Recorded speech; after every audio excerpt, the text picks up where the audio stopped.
Hello, I'm Bookface. I'm here to talk about some dinosaurs, because there may be some dinosaurs among us. There's a dinosaur among us. The imposter is a whole velociraptor, you better run. A lot of media acts like having dinosaurs still around would basically be an unlivable situation in which everybody would stand a chance of dying every single day from being eaten by a T-Rex or something. So first off, a lot of the dinosaurs were very much not T-Rex style, like, little chicken-sized velociraptors, because, those are the realistic velociraptors. A lot of them were a lot larger than modern-day animals, but there's a limit to how many large predators any food chain can have just to keep the balance. It's the circle of life. And also, a thing to point out is, things like bears, sharks, lions, alligators, and plenty more large predators that could very easily kill people do exist modern day. And, society stays intact. We aren't calling it the apocalypse because a large number of bears.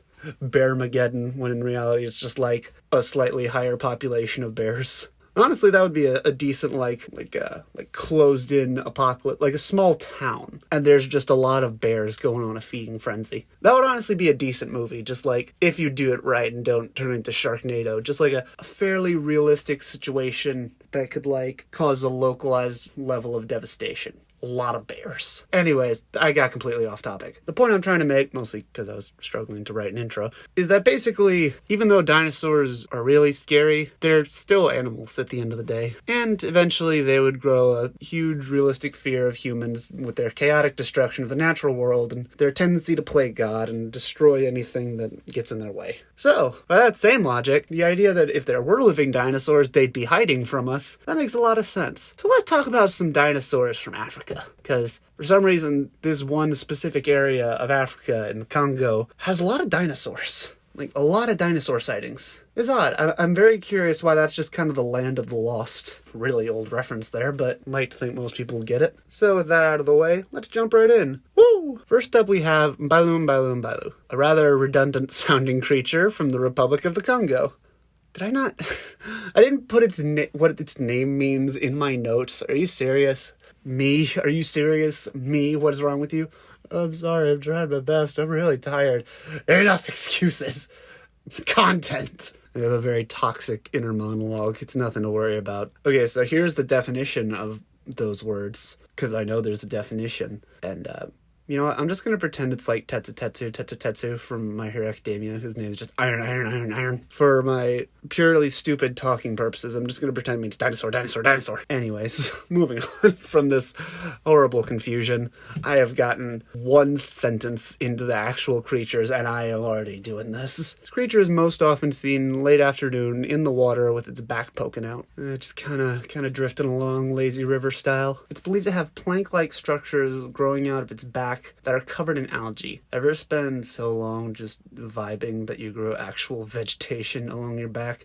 I know I have. It's believed this creature is possibly a stegosaurus. I am a stegosaurus. Though I don't think stegosaurus are typically aquatic, although most idea of what dinosaurs are is kind of guesswork, since we just have to look at old bones and be like, yes, it did this. That kind of looks like a beak, right? Now, as I want to do with my my cryptid videos, I think I should be a little more, skeptical, not just instantly assume, hey, it's a dinosaur. Think of some ideas of what else it could be. So with this one, I'm thinking really big, gnarled piece of driftwood, which is why it's always in the water, just this really gnarled driftwood that just happens to be shaped very much like a dinosaur. This, that very dinosaur-shaped wood. Also really big, so maybe like a whole small tree. That would make sense why it has planks, too. Next up, we have the Kongamato, which is a creature from Central and South Africa that is 2.5 to 4.5 feet long. Had smooth black and red skin, a long toothed beak, and a long thin tail. I don't have any, funny commentary to make on that description. I just want to say, this thing looks pretty awesome. This is a really cool description to work with. Epic color palette.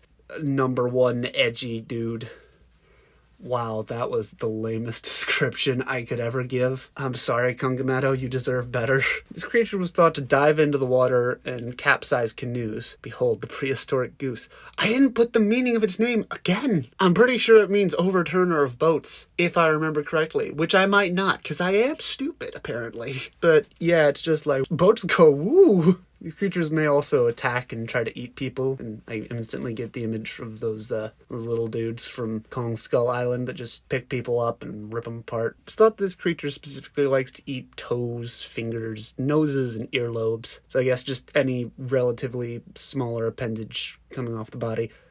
Oh no, don't skinny dip in Central Africa, please. And now, what could this be? It's a flying thing. Maybe it's just a bird. It was just like, hey, that's a bird. It's a really big red bird. But I think, because the membranous wings, feathers are pretty recognizable from a distance. Like, it's a very unique texture. So what I'm thinking is instead, it's a rogue kite. Maybe some weird hybrid kite like they made in that one Unisonus video that I'm sure not a lot of people remember. Just a rogue kite just flying around. Maybe the kite's attached to a bird, and that's why it's still able to move around. The bird's just like holding onto the string. It's not like tied around it or anything. It's just like, hey, a kite. It just flies that thing around. And then I'm not exactly sure how the kite overturns boats. Maybe it just swings real low, smacks the people in the face in the canoes, and they're just like, ah, and they flail too much and the boat turns over. Canoes are tricky, man. They're tricky. And then something else eats them. Maybe that bird's vicious. So yeah, I'm going with rogue kite for this one. Lastly, we have nguma-monene. Oh yeah, I should have mentioned it earlier, actually.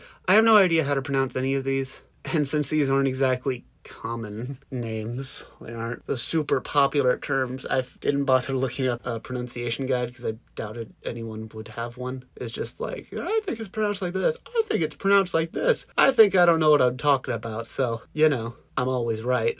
This creature is from Cameroon and the Republic of the Congo. It's a big serpentine lizard thing. When we think about it, dinosaurs are really just really big lizards. Technically, dinosaur just means terrible lizard, but that sounds rude, so I'm choosing to ignore that definition. This creature was about 30 to 50 feet in length, 2 to 3 feet in diameter. It was an amphibious creature with a grayish-brown body. It was an amphibious, grayish-brown